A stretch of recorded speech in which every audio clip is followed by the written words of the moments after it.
Hi all, DT Neo here, talking to you about storytelling, writing, genre conventions, science fiction, fantasy, horror. In the past few posts I've done, I've talked a lot about science fiction because there's a lot to talk about with science fiction. So there you go.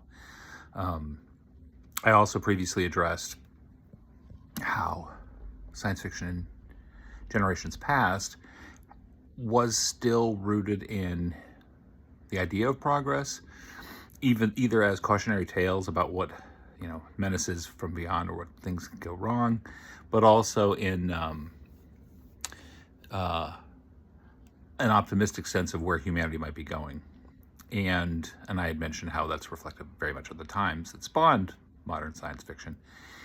And now we're in this really bizarre place where the more negative perspectives of the human condition are coming more and more apparent. And that science fiction has both warned us about these dangers and these threats and also been ignored and blown off by the larger society, and how we are more vulnerable than ever as a species because, once again, this is our only habitat and we are polluting it and damaging it. And everyone likes to say, we're going to destroy the earth, and we're not going to destroy the earth. We will merely destroy ourselves. The earth will survive us. And that's, I think, part of the more humbling aspect of science fiction, where people need to understand that we're tenants on this planet. We don't own this planet as much as we like to think. We've conquered Earth. We really haven't. The human beings live on this planet, but we're still tenants on it. And environmental awareness has certainly grown, although weirdly on elite levels, with industry and such, they don't really see it that way. Their willingness to pollute for profit, treating pollution as externalities beyond their consideration, has caused a real problem. And when you look at the span of Earth's long history, you realize there were times on this planet when it was not, if you were transported back to that time, you would die pretty quickly. It was not conducive. And I'm not just talking dinosaurs, I'm talking climate, breathable air,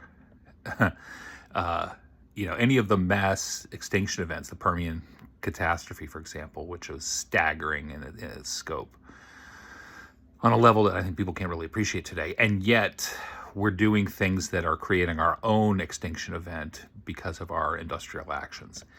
Anyway, a lot of that stuff, I think the growing awareness, particularly in the 1970s onward, has created a lot of material for science fiction writers to talk about, and which is still not being regarded by the larger society because people profit from the status quo.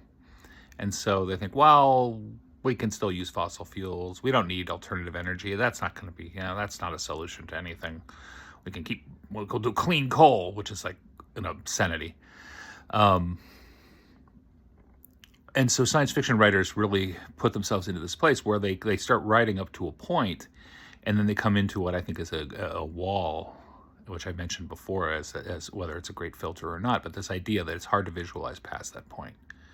It's hard to visualize a meaningful, realistic future that is not what I called earlier techno-fantasy. This idea of starships flying through space. Like, even if we got ourselves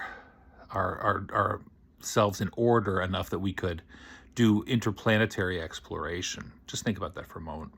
The scale of space is such, even if we could do that, which is already a big lift, it's a huge, huge lift, even, quote, conquering the solar system would be an astoundingly huge achievement. And that's just our closest neighbors. But once you move beyond the solar system, the distances are mammoth. And I think I don't think that is conducive to the human ego, which is still inherent in the science fiction project. That idea that mankind, with enough intelligence, spit, grit, and mother wit, can conquer the stars. And I feel like there's a lot of inward turning that we need to do as a species to really understand the real limits of our condition, both physical and psychological and emotional and political and philosophical. And those are the areas that I think, and it may not be something people want to talk about much, but I think that that's going to be critical for science fiction writing in the future to have any meaning whatsoever. I'll talk more in a bit.